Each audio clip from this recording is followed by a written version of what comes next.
wabarakatuh. Terima kasih Pak Hendro dan Bapak Ibu semuanya yang sudah hadir di ruang kelas 8A. Untuk bersama-sama kita akan belajar tentang budaya positif, ya. Budaya positif.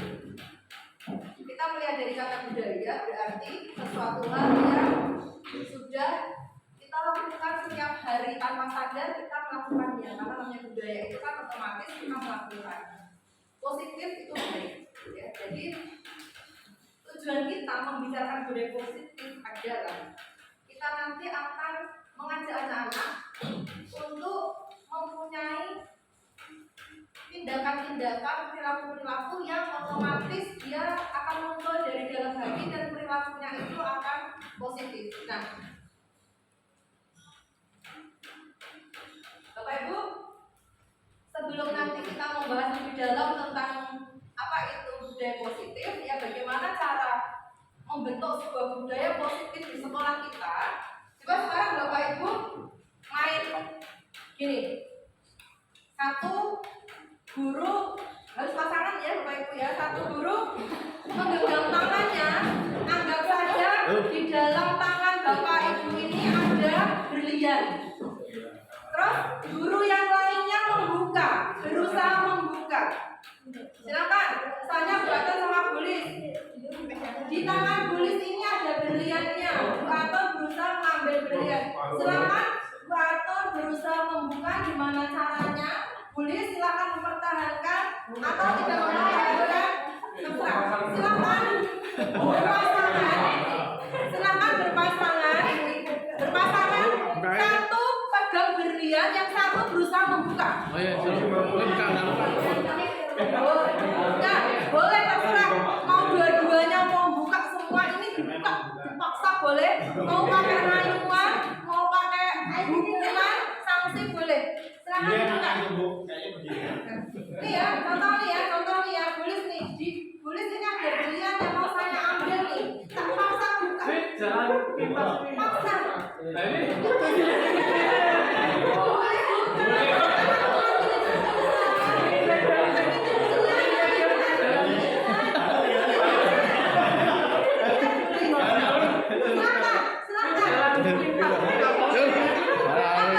Siapa yang berhasil membuka? Ayo buka siapa?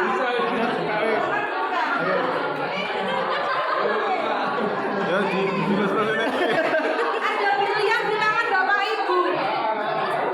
Adakah teman yang bisa membuka tangan Bapak Ibu? Ada nggak yang bisa? Belum ya? Belum mau. Belum mau ya? Serius belum mau. Oke, silakan duduk kembali Bapak Ibu. Mari kita lihat. Tadi tangan Bapak Ibu itu ada berliannya. Teman-teman Bapak Ibu, satu teman Bapak Ibu itu memaksa membuka dan Bapak Ibu kekeh untuk mempertahankan berlian itu. Coba kira-kira, saya mau tanya nih sama Bulis, kenapa Bulis mempertahankan genggaman berlian itu? Kenapa Bulis? Karena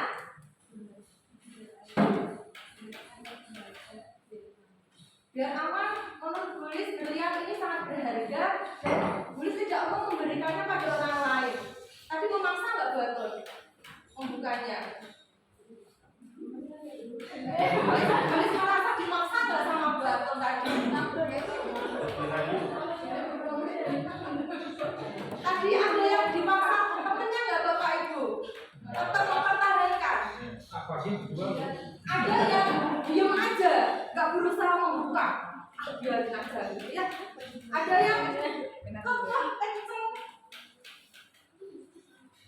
Kenapa kok tidak terbuka? Padahal dari paksa sama temennya. Kenapa Bapak Ibu tahu jawabannya? Kenapa genggaman tangan kita ini yang berisi berlian ini mau dipaksa sama orang, bahkan kadang-kala kita mau dibunuh sama orang, kalau kita tidak ingin membukanya, kira-kira apa akan kita buka? Tidak, ya kan? Tidak. Kalau misalnya saya giniin lalu saya dengan rela membuka, betul saya bisa membuka tangan saya.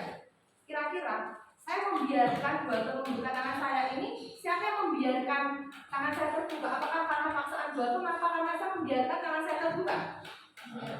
Saya memberi kesempatan, saya membiarkan tangan saya terbuka untuk belajar. Kalau saya pegang kuat, tidak saya buka, artinya adalah saya kokoh mempertahankan ini. Jadi dari kegiatan ini Bapak Ibu, siapa yang bisa mengontrol diri kita? Apakah orang lain? Apa diri kita sendiri? Diri kita sendiri. Ya. Jadi Bapak Ibu, yang bisa mengontrol kita sebenarnya adalah diri kita, bukan orang lain. Jadi kalau Bapak Ibu dipaksa, mau dipukuli, mau diapapun, kalau tidak sesuai dengan keyakinan yang ada di diri saya, keyakinan saya bila saya berada kata boleh, saya tidak akan membukanya. Mau saya dibunuh sekalipun saya tidak akan buka, karena keyakinan iblis kuat. Ya, oke. Ini tadi adalah sebuah kontrol diri Bapak Ibu. Nah, Bapak Ibu mari kita lihat teori kontrol dari William Glasser. Ya, itu ada miskonsepsi yang kita lakukan selama ini Bapak Ibu. Pernah nggak Bapak Ibu melakukan ini ya? Bapak Ibu itu berpikir bahwa murid itu sebetulnya atas kendali kita gurunya. Pernah begitu? Murid itu melanggar peraturan karena dia murid saya, dia harus mengikuti tata tertib yang ada di sekolah saya. Kita mengontrol dia harus mengikuti tata tertib ini. Pernah nggak Bapak Ibu begitu? Aku kan guru nih, aku kan mengikuti. Pernah nggak berpikir seperti itu? Pernah kan?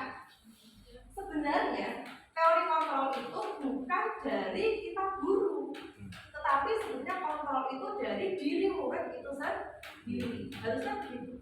Ya, bukan dari guru. Jadi pada dasarnya Bapak Ibu kita tuh nggak bisa memaksa murid kita melakukan sesuatu, nggak bisa. Seperti kasus kelasnya kita marah yang menggunakan sepatu selain hitam, sampai dimarahin seperti apa, anaknya bukan murid malah jadi tambah brutal. Tambah atau kelas kuliah ya? Tambah brutal kenapa? Kita nggak bisa mengontrol dia. Akhirnya yang terjadi adalah ada pemberontakan, bahkan guru BK-nya ditangkap dulu. Itu yang terjadi. Kenapa? Itu tadi, ya, karena kontrol. Kita bisa mengontrol anak, kita nggak bisa seperti itu. Kemudian Bapak Ibu, guru mengontrol murid, ya, semua perilaku itu mempunyai tujuan, bahkan terhadap perilaku yang tidak disukai sekalipun. Kenapa anak-anak menggunakan sepatu selain hitam? Tentu dia punya alasan. Apa alasannya? Sudah Bapak Ibu tanyakan kemarin. Apa alasannya? Ketika ada murid terlambat, apakah Bapak Ibu sudah bertanya kenapa kamu terlambat? Apakah Bapak Ibu sudah memberikan solusi? Bagaimana caranya besok agar kamu bisa berangkat lebih awal lagi? Sudahkah itu dilakukan? Itu nanti jadi refleksi kita ya Bapak Ibu ya. Gitu. Jadi semua perilaku ketika anak tidak menggunakan sesuatu standar aturan itu karena dia ingin menggunakannya dengan alasan yang dia miliki. Nah, alasan itu apa harus kita gali ya. Jadi ada miskonsepsi yang pertama, guru mengontrol murid itu tidak bisa kita kontrol karena murid memiliki keyakinan sendiri bahwa saya harus melakukan itu. Kita paksa sekalipun dia tidak akan mau, bahkan dia akan memberontak. Dan yang kedua, semua pengembangan positif itu efektif dan bermanfaat. Kadang-kadang kita sudah memberikan sesuatu yang baik, pikiran kita bagus, tapi ternyata hasilnya tidak seperti apa yang kita harapkan. Pernah kan? Anak ini loh sudah dikasih yang bagus, sudah dinasihati, tapi tetap aja sikapnya nggak berubah. Ya enggak? Karena apa? Gitu loh. Ya, sebuah bujukan itu adalah bentuk-bentuk kontrol. Segala usaha untuk mempengaruhi murid agar mengulangi sesuatu perilaku tertentu adalah satu usaha untuk mengontrol murid. Murid itu nggak mau dikontrol karena kontrol itu ada pada dirinya sendiri. Ya, mungkin muridnya Mistari mungkin saat ini dia bisa tepat waktu, bisa tertib karena ada Mistari. Tapi Mistari nggak ada, ubah. Kenapa? Karena yang dilihat adalah Mistari. Itulah yang terjadi kalau kita selalu mengontrol murid. Kemudian lagi ada miskonsepsi yang ketiga, kritik dan membuat orang merasa bersalah dapat menguatkan karakter. Ketika anak-anak kita melanggar peraturan, kadang-kadang kita mengkritik. Kadang-kadang kita membuat dia merasa bersalah, tapi ternyata hal itu tidak terus mengontrol murid. Justru murid itu nantinya punya identitas gagal. Dia merasa jadi tidak percaya diri. Benar Bapak Ibu?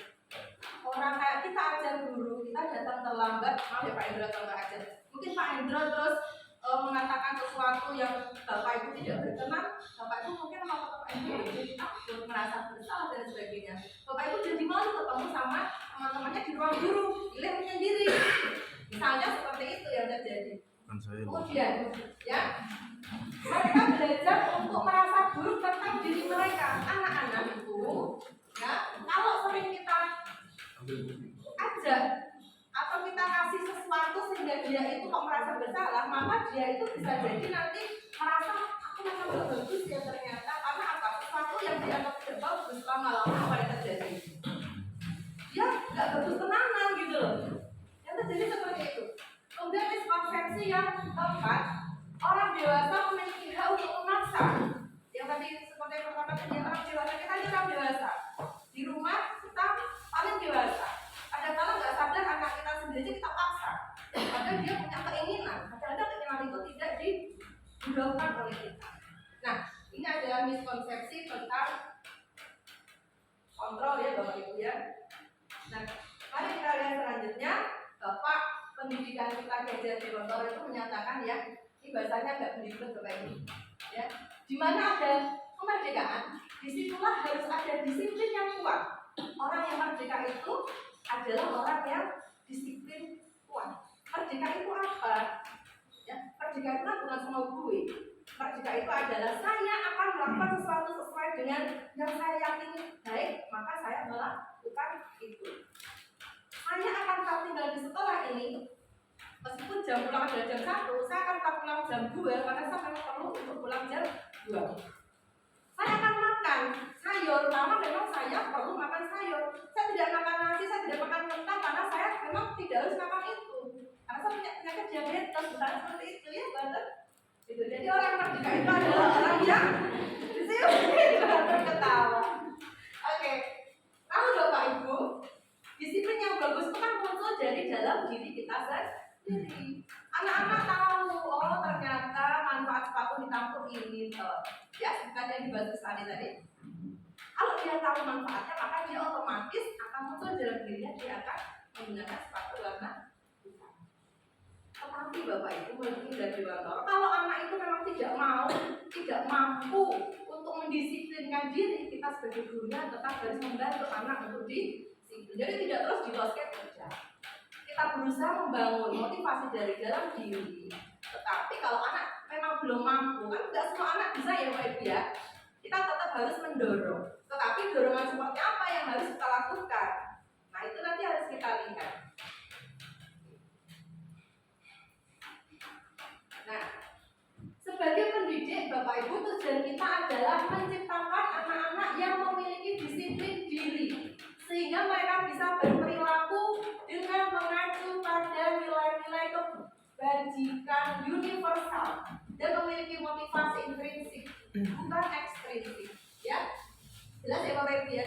Jadi kita itu berusaha menciptakan anak murid yang disiplin dari dalam diri, positif. Biar apa toh? Biar dia itu bisa berperilaku yang baik sesuai dengan norma-norma yang ada baik itu di lingkungan sekolah, di lingkungan masyarakat maupun lingkungan secara universal. Ya, jadi di sini berarti adalah kebajikan universal.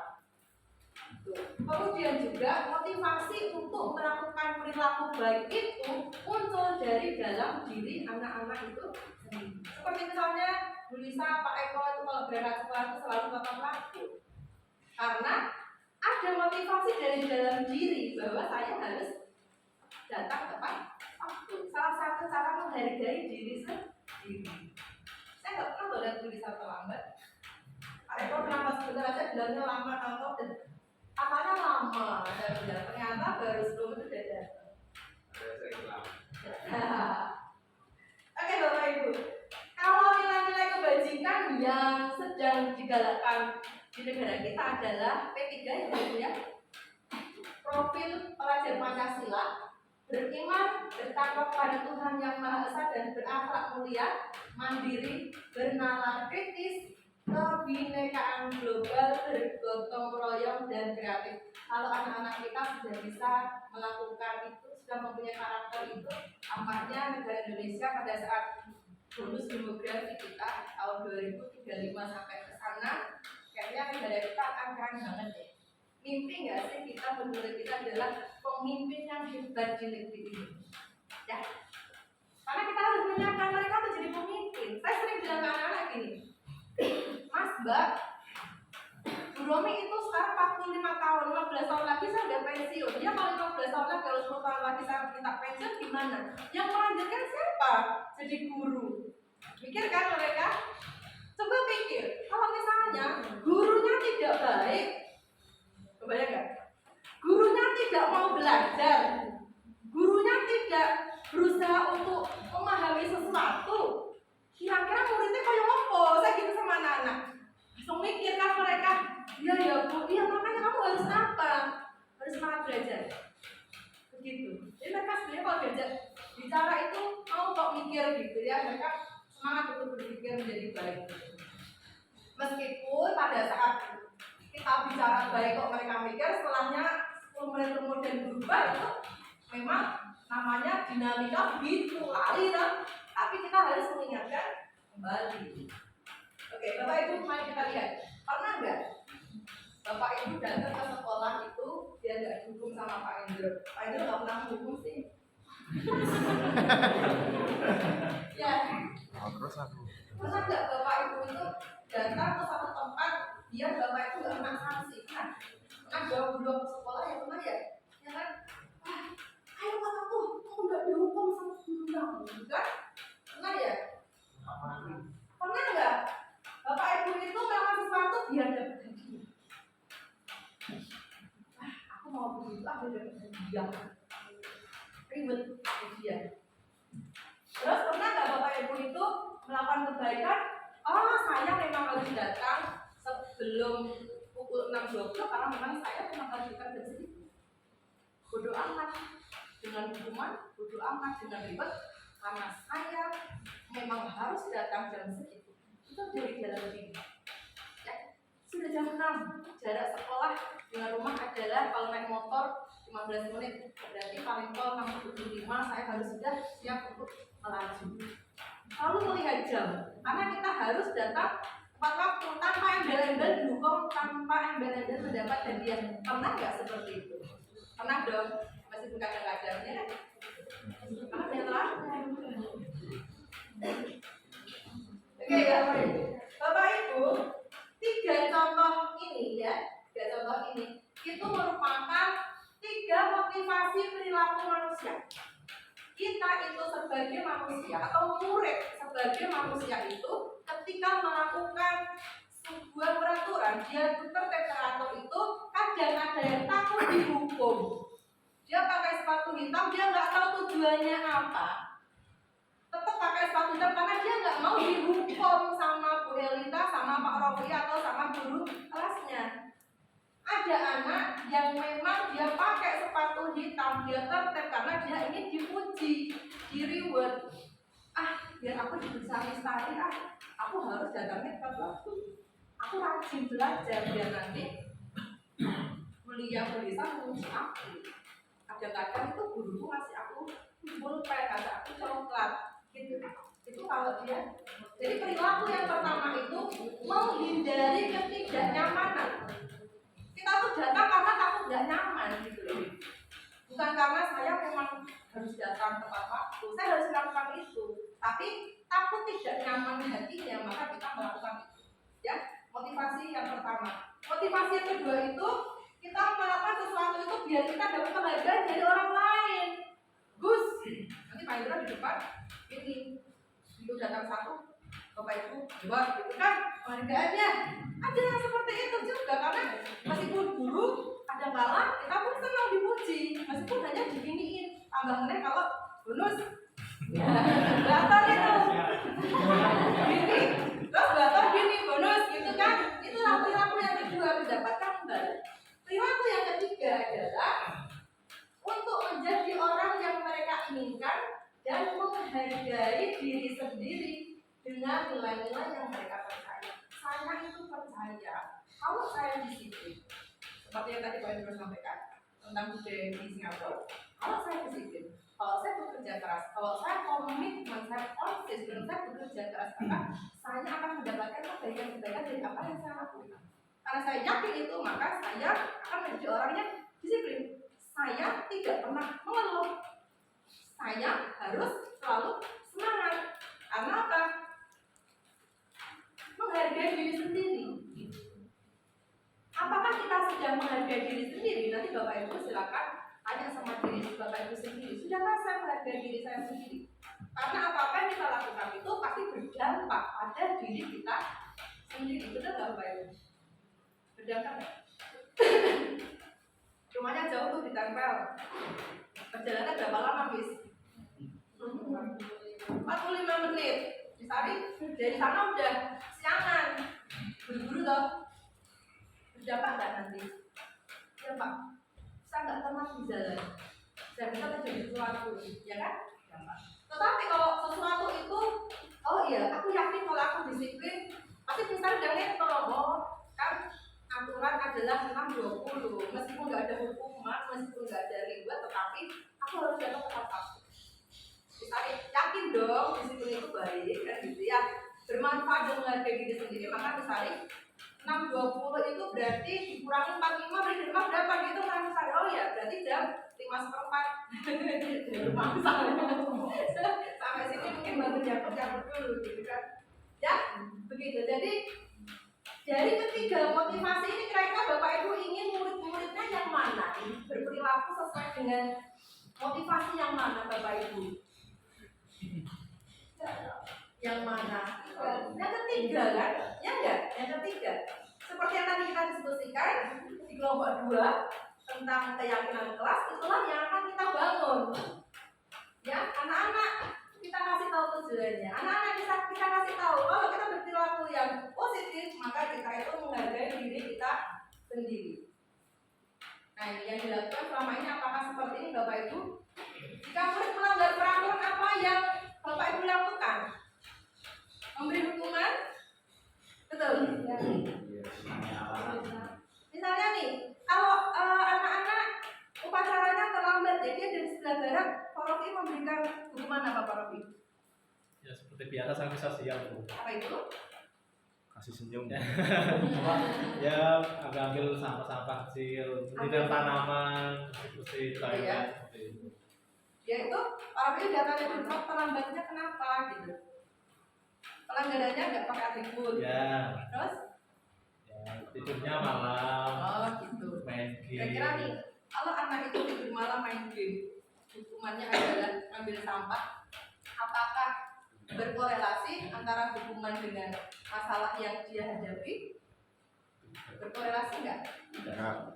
Tidak berkorelasi, nggak ada hubungannya. Anak-anak itu pelanggarannya sudah terlambat, tetapi disuruh mengutin sampah. Apakah ada hubungannya terlambat dengan mengutin sampah? Apakah kira-kira keterlambatan itu bisa sembuh kalau dengan dia mengutin sampah? Belum tentu, betul, belum tentu, kecuali dia takut. Ya tadi loh, motivasinya takut. Wah, kok nek aku telat sampai baru dan gilanya itu takut dihukum, makanya dia datangnya tepat waktu. Tapi ketika ingin membuat anak itu disiplin positif, kita harus membuat sebuah konsekuensi. Jadi bukan hubungan lagi, kalau hubungan itu jadi kita konsekuensi yang sesuai dengan pelanggaran yang dia lakukan. Tidak mengerjakan PR suruh lari. Kira-kira gimana? Contoh enggak? Enggak contoh, gitu ya. Oke. Apalagi sih?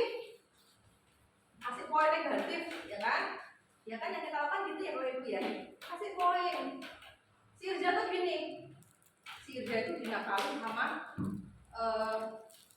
anak saya Muhammad Yusuf Muhammad. Dinakali, tasnya diambil diikutin.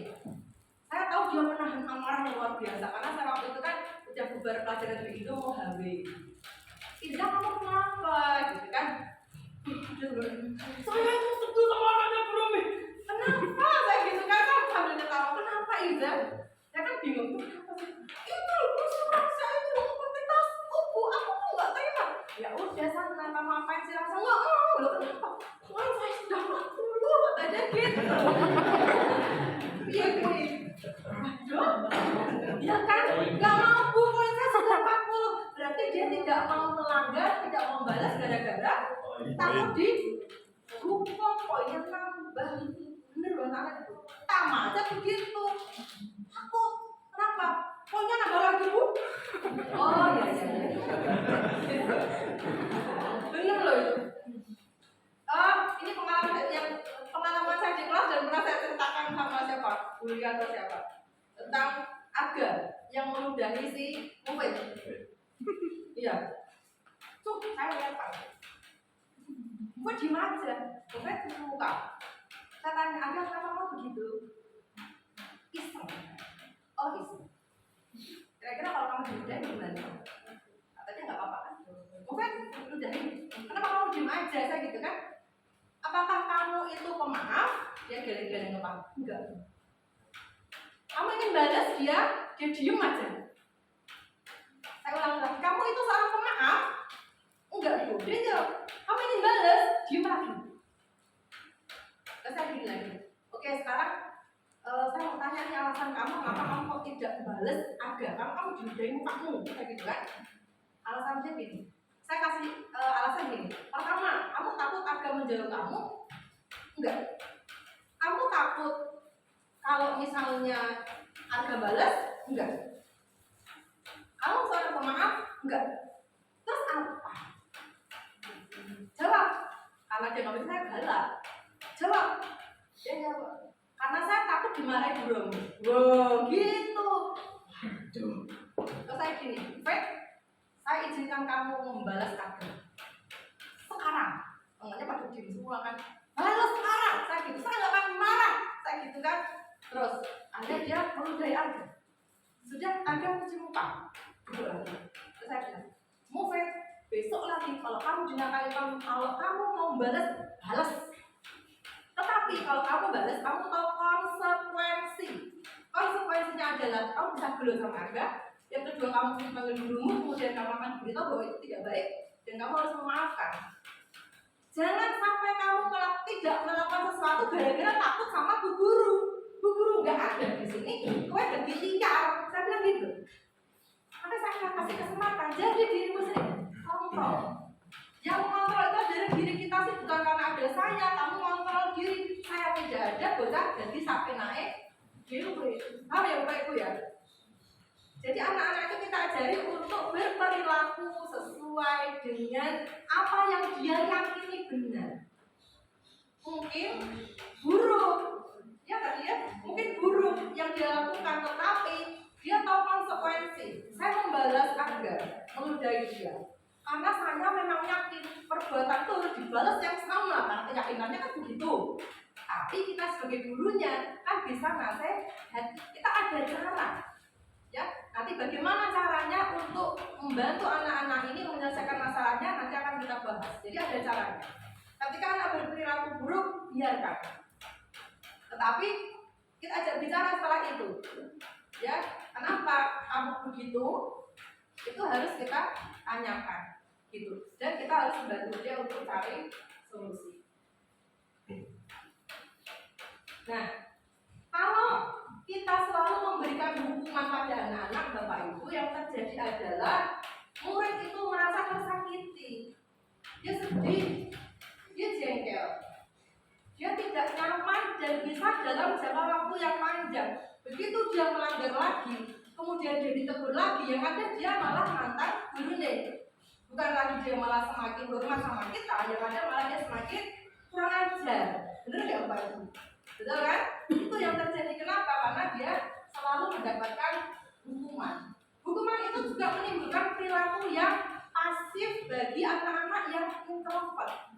Anak-anak itu yang pendiam, dihukum itu semakin takut, semakin diem aja. Tapi hukuman itu untuk anak-anak yang pemberani dan nekat, dia akan semakin agresif, semakin kurang ajar gitu loh. Kayak anaknya Bunda Mara itu semakin kurang ajar, mencak-mencak. Kita gurunya tambah lagi takut lari karena anaknya gede sama dia. Ya kan nggak bener kalau begitu kan? Nah gitu ya. Terus lagi itu, dampak dari hukuman adalah murid jadi takut. Hukumannya itu kadang-kadang kan guru itu ada yang modelnya kasih hukuman ringan, nggak mempan lebih berat lagi, nggak mempan semakin berat lagi, ujung-ujungnya anak jadi takut. Kalau anak takut dia datang ke sekolah rasanya nggak nyaman. Kira-kira sistem yang terbangun di sekolah yang mau kita tuju itu terbangun nggak, tercapai nggak sistemnya? Kita banyak bagus-bagus, anak lagi kantong kabinnya itu loh, kantong kabinnya ini orang ngomong-ngomong, kantong tenan orang ngomong tenan gitu kan. Karena apa? Takut dia. Gak bisa mikir, akhirnya gurunya ngasih tau kerjakan halaman ini. Menang juga. Menang juga. Gara-garanya apa? Takut. Ada ya anak-anak yang takut sama kita. Kemudian kalau kita selalu menghukum, bisa jadi anak-anak akan menyembunyikan kesalahan. Saya dia gak sengaja mencaki gelas misalnya gitu ya gitu kan, karena dia takut dihukum lalu dia bohong, masalahnya kok bu yang mecahin, ya kan dia bohong itu. Bisa seperti itu, dia menyembunyikan kesalahan itu. Kemudian bisa juga dia menjadi marah karena dia merasa tidak bersalah, kemudian dia menjadi rendah diri. Oke, itu dampak dari hukum. Terus dia kok gitu kan, hukum nggak boleh. Harus apa? Bapak Ibu, dalam menjalankan peraturan atau keyakinan kelas maupun sekolah, bila mana ada suatu pelanggaran, tentunya sesuatu harus terjadi. Kalau saya melanggar itu harus terjadi, seperti saya terlambat, itu memang harus terjadi demikian gitu ya. Untuk itu kita perlu meninjau ulang tindakan penegakan peraturan selama ini ya, seperti yang dibahas. Jadi seperti sepatu misalnya, bisa jadi kita tinjau ulang peraturan kita apakah memang sudah sesuai dengan tujuan kita atau belum. Kalau memang tidak sesuai, bisa kita diskusikan lagi untuk kita ubah agar sesuai dengan keyakinan kita semua gitu ya. Kemudian tindakan terhadap suatu pelanggaran pada umumnya berbentuk hukuman atau konsekuensi. Nah, di sini saya akan memperkenalkan metode restitusi. Ya. Jadi kalau Bapak Ibu ikut guru penggerak, saya berharap kalau ada, karena kan yang angkatannya angkatan 7, Bapak Ibu angkatan 7, angkatan 8, 9, 10 itu ternyata untuk daerah timur. Ya nggak ada. Terakhir Pak Slamet nggak masuk ya waktu anak usia nih, Pak Slamet sudah melampaui batas maksimal itu. Nah, harapannya nanti kalau sudah angkatan 10 itu selesai, mudah-mudahan ada lagi karena apa? Bagus. Ya, ini adalah materi salah satu modul dari pendidikan guru penggerak. Itu adalah tentang budaya positif. Kalau CGP itu mempelajari 2 minggu. Istilahnya apa itu kan CGP tahu? 2 minggu mempelajari budaya positif di LMS dan lewat Pikol 2 minggu. Itu ada 10 modul. Kebayang nggak? 10 modul dan semuanya itu berkaitan dengan anak yang berkarakter P3. Gila kan? Kalau saya berpikir Pak Indro, kalau Bapak Ibu guru kita itu semua 6 bulan sekarang waktunya, insya Allah setelah selesai diklat mahasiswa itu tambah keren. Betul itu Pak. Satu, Bapak Ibu guru kita tuh pintar-pintar, mudah-mudah. Ditambah banyak pengetahuan. Nanti kan katanya Mistari minta dibantu materi tentang studi perkembangan toh, itu bisa. Entah lagi kalau ada, aku bahas itu di PGB ya, itu ada semua. Oke Bapak Ibu, hukuman itu kan perilakunya akan negatif ya. Nah, konsekuensi itu sebetulnya bagus, tetapi ada yang bagus lagi yaitu namanya restitusi. Restitusi itu apa toh?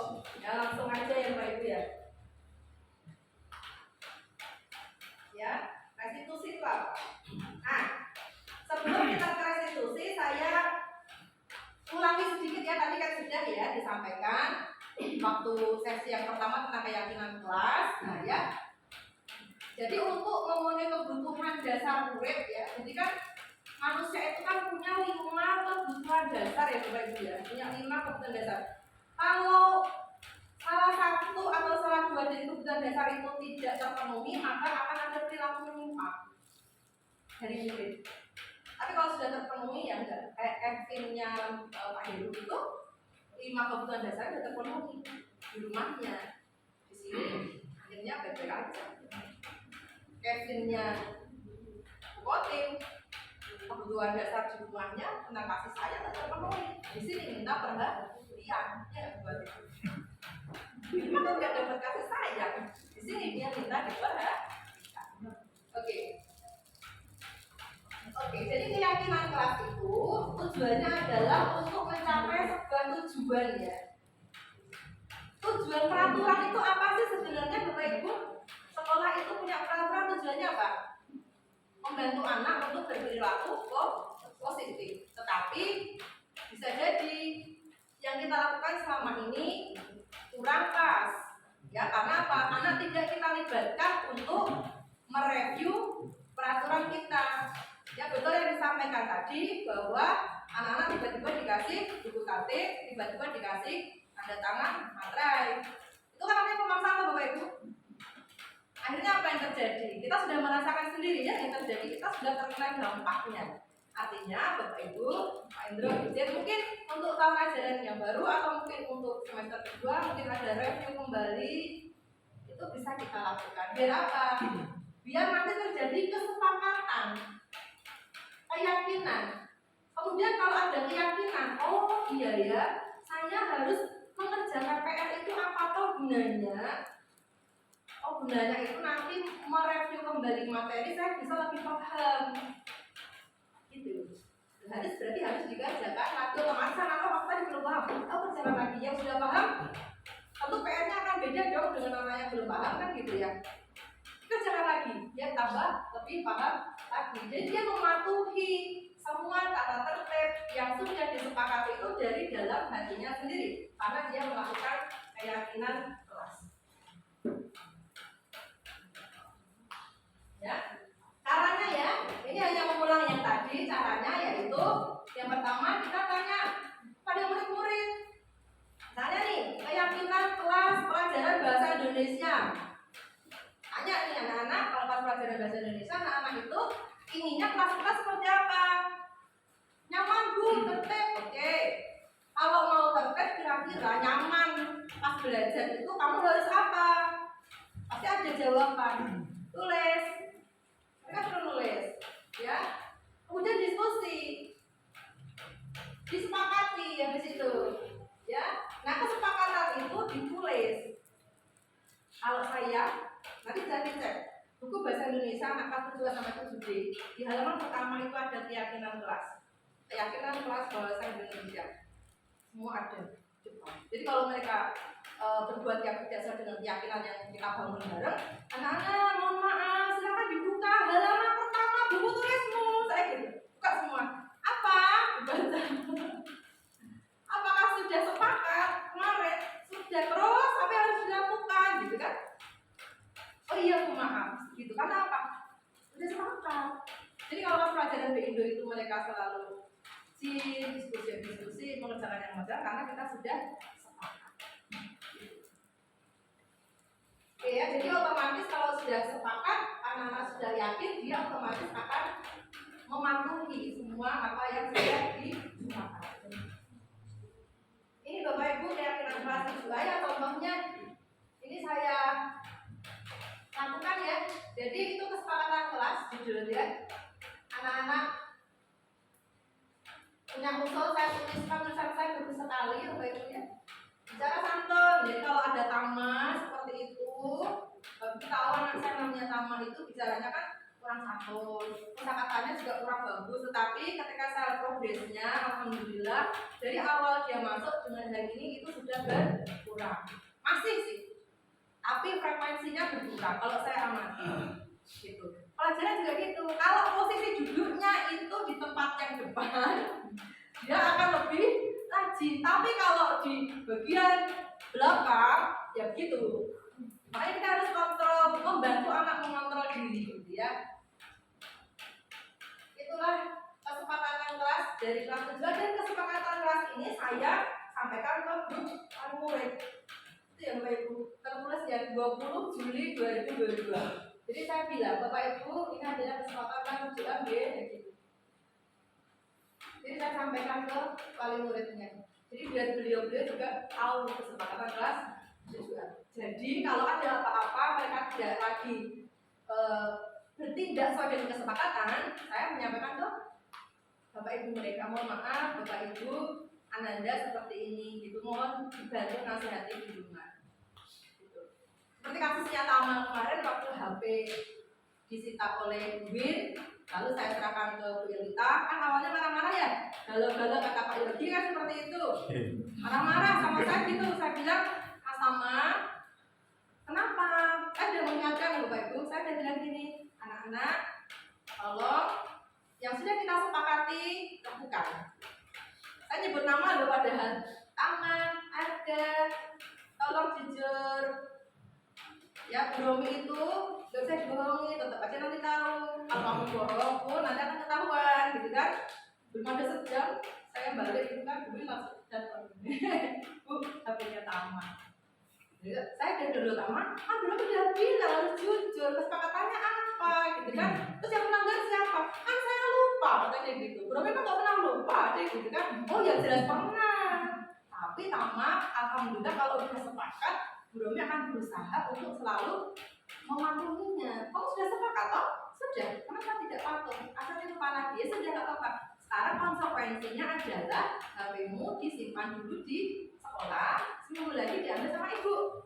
Oh dia masih tawar-tawar gitu. Bu jangan sama ibu saya, kan sama mbak saya aja gitu kan. Loh kenapa? Kan gitu. Nanti saya tambah dimarahin gitu. Ya udah nggak apa-apa. Saya nggak akan bilang ke ibu kamu. Saya bilang gitu kan sama dia.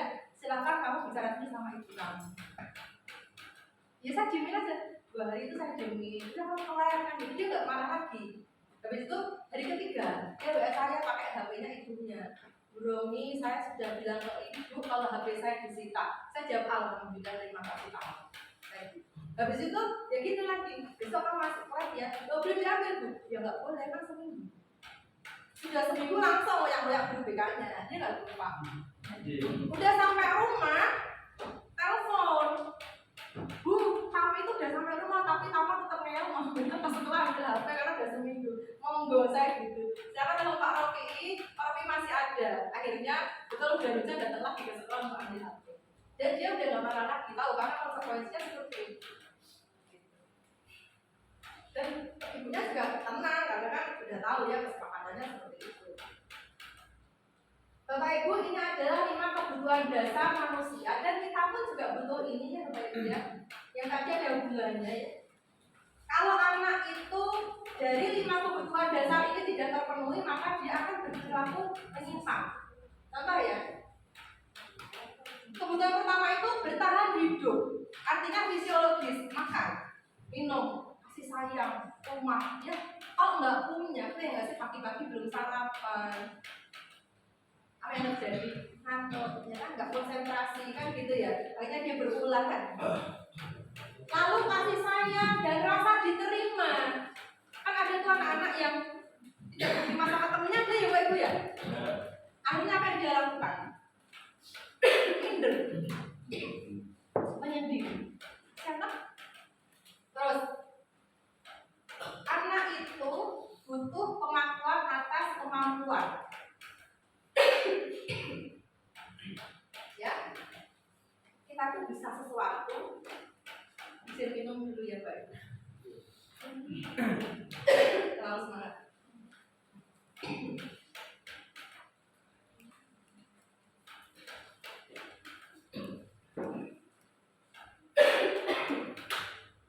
Jadi kan anak-anak itu dia kan punya kemampuan ya, beda-beda ya.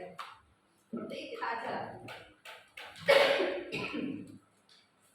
Bulia itu mampu membimbing anak-anak untuk membuat karya ilmiah. Maka bulia itu bisa membantu anak untuk menjadi juara, kan gitu. Itu kita harus ada ini pengakuan atas kemampuan bulia. Anak-anak kan begitu. Kalau kemampuan bulia tidak Doi akhirnya apa? Kuliah suku yang lain dong. Gak lagi tuh anaknya dibina care yang udah fokus, jadi apa lagi kan? Nah gitu ya. Anak kan begitu Bapak Ibu, ya. Dia menunjukkan kekuasaannya. Hanya tuh anak itu Gardana Priyatama lah. Udah menemukan belum dia itu mampu apa? Pemimpin. Dia mampu memimpin. Itu loh Pak. Kemampuan dia apa itu kan kita belum nemu. Akhirnya dia mimpinnya yang negatif. Karena dia ingin menunjukkan penguasaannya dia. Terus kebutuhan yang keempat itu adalah kebutuhan untuk menentukan pilihan. Saya itu ingin memakai sepatu warna putih karena itu kalau hari Rabu itu kan coklat atau batik putih itu cantik, gitu ya. Dia punya pilihan tapi karena peraturannya begitu, gak berani dia. Jadi kebebasannya tuh kayak seakan dirampas. Dia ingin sesuatu tapi nggak bisa. Akhirnya apa? Melanggar. Ya, kemudian kebutuhan yang kelima adalah merasa senang, kata Bibelnya merasa bahagia. Anak-anak itu butuh kebahagiaan Bapak Ibu ketika kita ngajar di kelas, jadi kata Pak gitu juga ya. Sudah refleksi dirinya kalau kita ngajar di kelas sudah membahagiakan anak belum, sudah menyenangkan belum. Kalau misalnya belum, mari kita ajak anak-anak untuk ice breaking, gitu kan?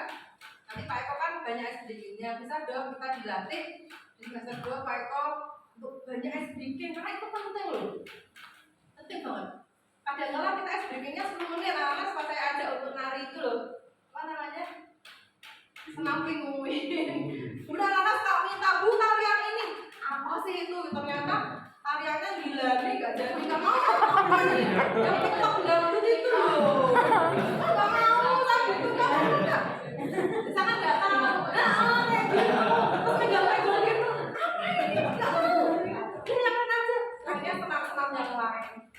Mereka senang, habis itu melek lagi. Kalau enggak, kalau pas kita lihat mereka capek kan, terang tuh bangun, apa Bu? Makan aja, gitu kan. Terus maju, gitu kan. Akhirnya gimana rasanya? Enak, gitu. Dan saya tuh ngajarnya itu 3 jam terakhir di kelas B. Bayang nggak? Tapi mereka sama aja ya. Karena apa itu? Bisa main sebentar. Lah untungnya kelas 7 itu diajak main duduk lagi semangat lagi, lemes lagi diajak main sebentar duduk lagi semangat lagi gitu. Kan beruntung tau di kelasnya. Yang ada seperti itu. Dengan doanya.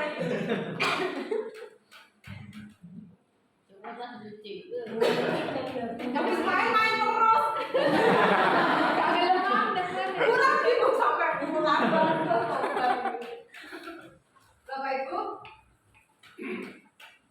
Jadi kalau tadi menurut ini ya kita punya yang namanya 5 posisi kontrol ya sebetulnya ya.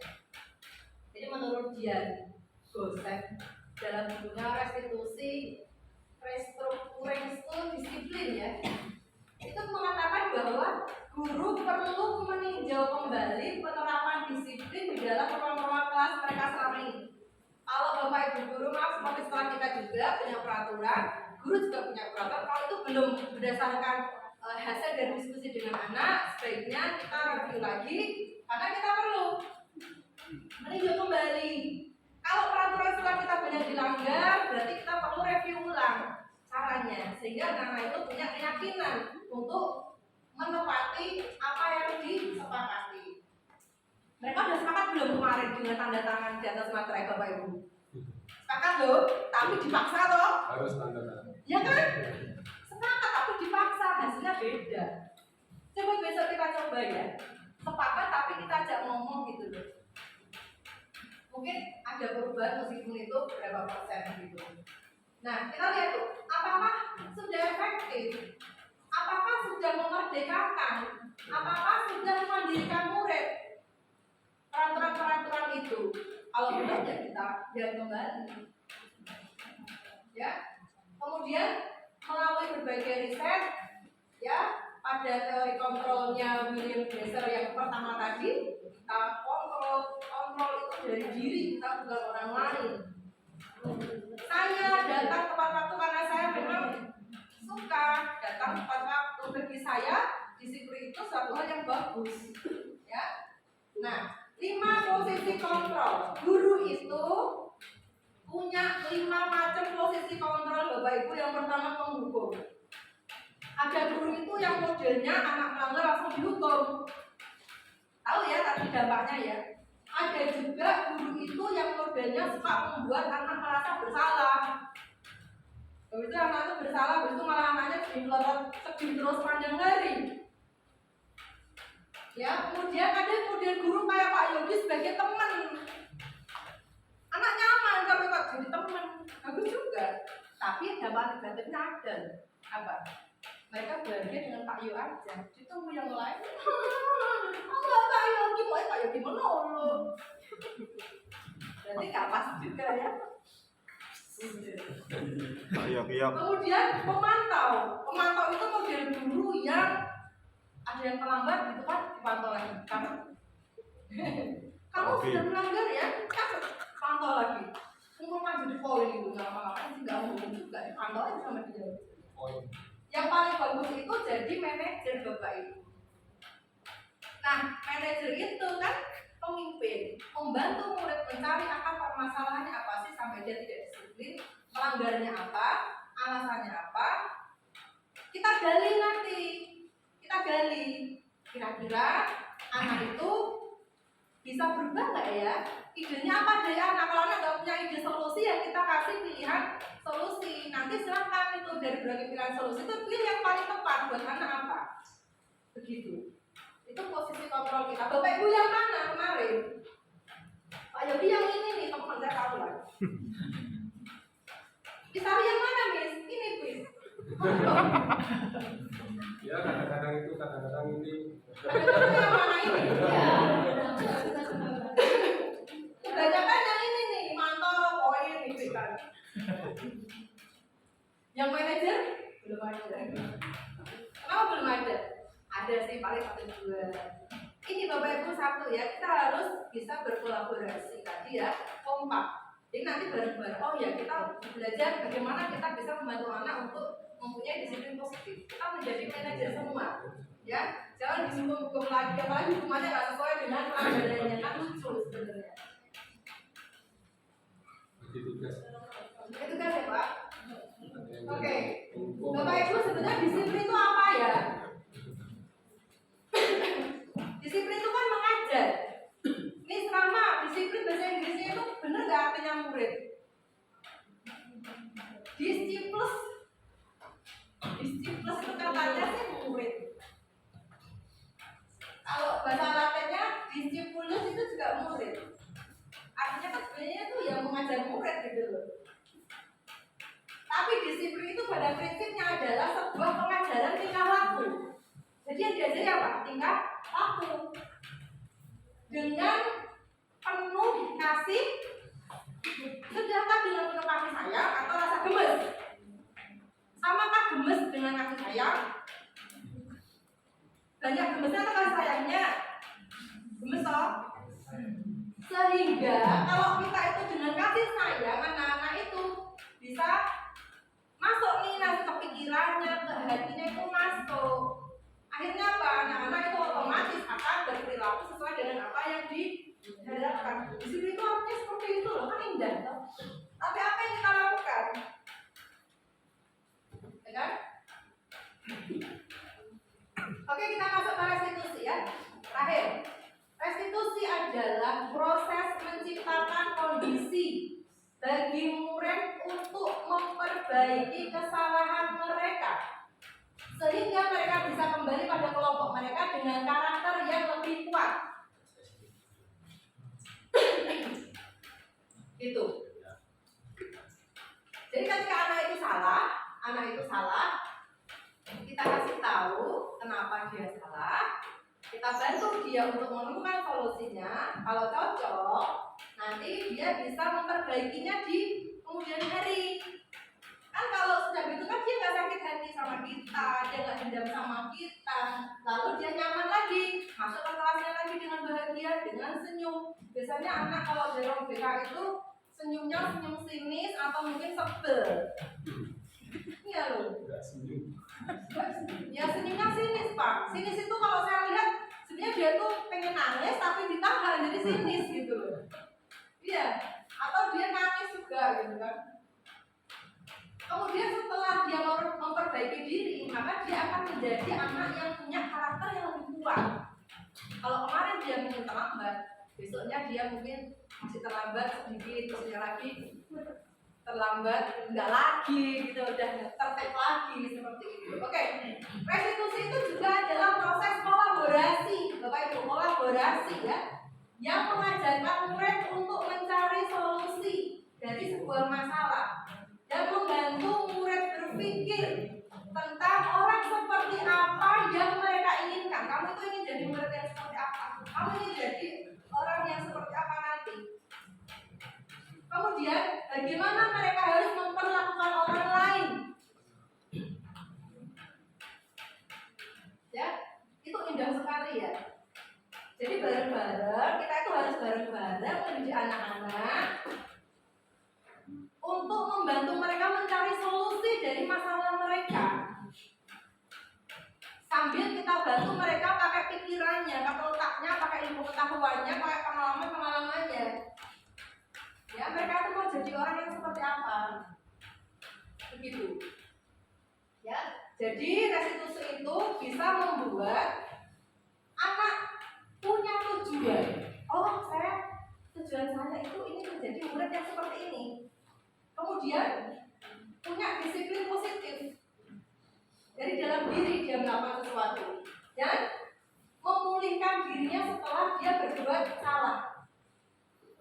Penekanan restitusi itu bukan pada ketidaknyamanannya, bukan pada kesalahannya, ya, tetapi bagaimana dia menghargai nilai-nilai kebaikan yang dia percayai. Jadi ke karakter itu sendiri sebetulnya bukan pada perilaku salahnya sih. Dia terlambat bukan terlambatnya itu, tetapi yang kita acukan biar dia besok disiplin lagi masuk tepat waktu itu tadi. Gimana caranya? Nanti kalau yang kita, kenapa kamu terlambat? Banyak bocor bu. Kemarin kamu terlambat kesiangan, gara-garanya katanya nunggu adikmu mandinya lama. Sekarang banyak bocor, dosa apa lagi? Gitu toh? Bener kan? Iya, bener ya gitu. Harusnya gimana? Tanya dong, gitu kan? Saya tahu kamu terlambat kenapa ya sini cerita, gitu kan? Nanti dibisi-bisi tentang, kenapa? Dia bisa cerita, kita nanti cerita. Oh iya. Kalau kita udah tahu, terus anak-anak pasti akan bisa memperbaiki diri.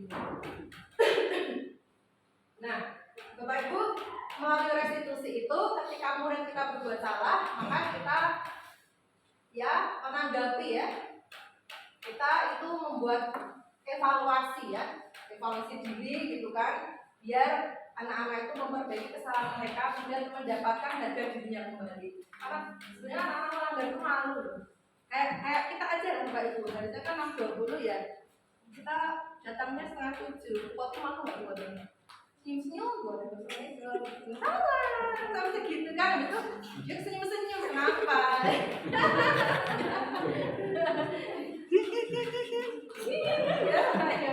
Ya, kelihatan foto kamu, bener ya? Saya juga malu beneran loh.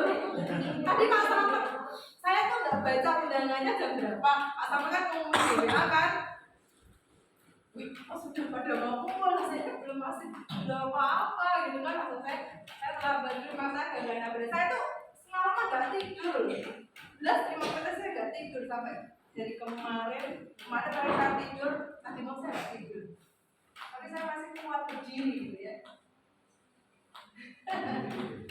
Serius, 1 menit pun saya gak tidur. Nah, itu ya. Jadi Bapak Ibu, ada peluang luar biasa bagi murid untuk bertumbuh ketika mereka melakukan kesalahan. Orang salah itu tidak apa-apa. Dari kesalahan itu kita tahu kok mana yang benar. Mereka belajar kesalahan. Jangan dikira. Dulu waktu saya sekolah saya nakal loh Pak Hendro. Saya itu dijuluki teman saya itu ketua geng bolos.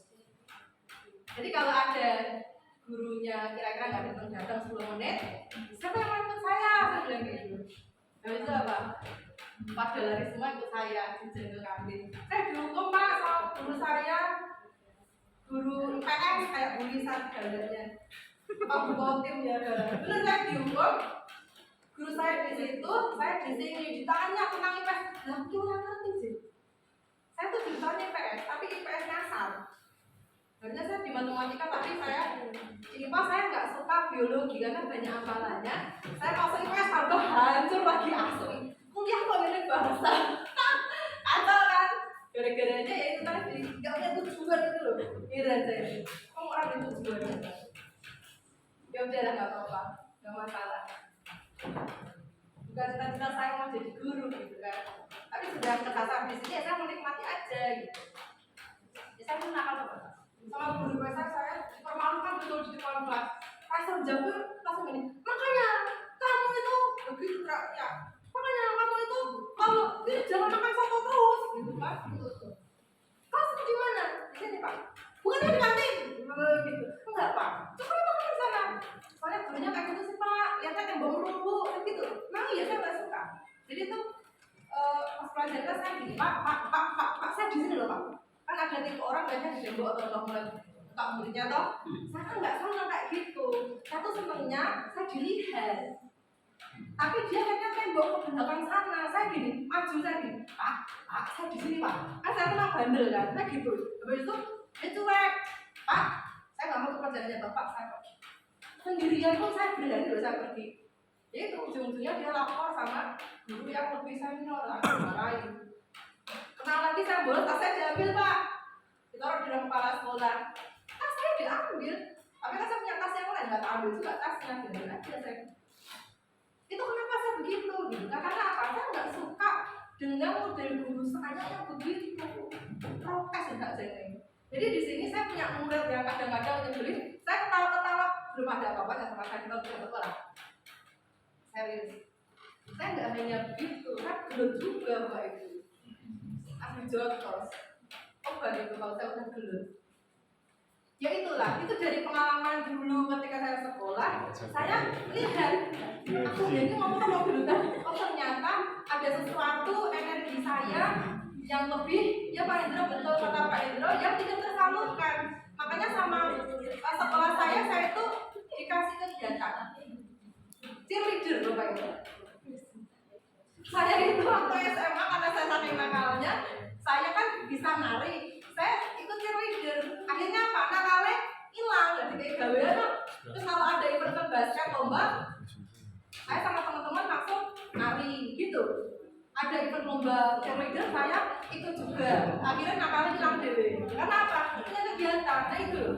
Jadi energi itu harus disalurkan ke hal yang dia sukai. Guruku yang ngerti ya, aku cintanya nari gitu ya. Jika akhirnya disuruh nari. Gitu Bapak Ibu ternyata ya. Jadi anak-anak itu perlu diajari tanggung jawab. Saya bolos itu saya tanggung jawab loh. Tetap ngerjain tugasnya.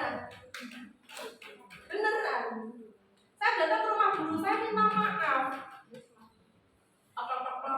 Bu, oh iya tapi gimana bisa minta maaf depan pintu saya.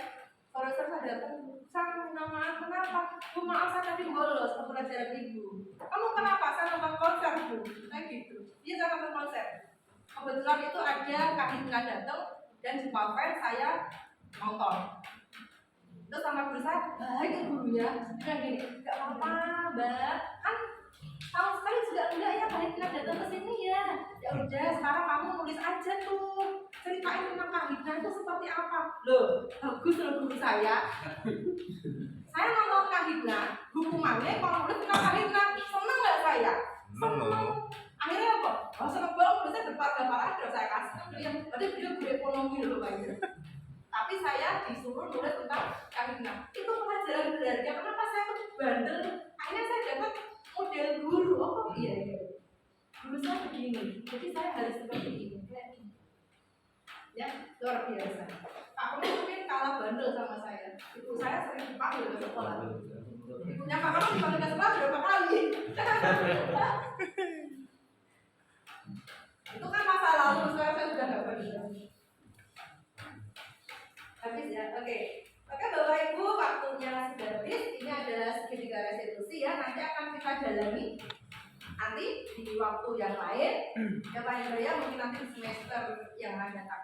Terima kasih atas segala perhatian dari Bapak Ibu semua dan kesempatannya dari Pak Hendro. Dari saya cukup sekian. Wassalamualaikum warahmatullahi wabarakatuh.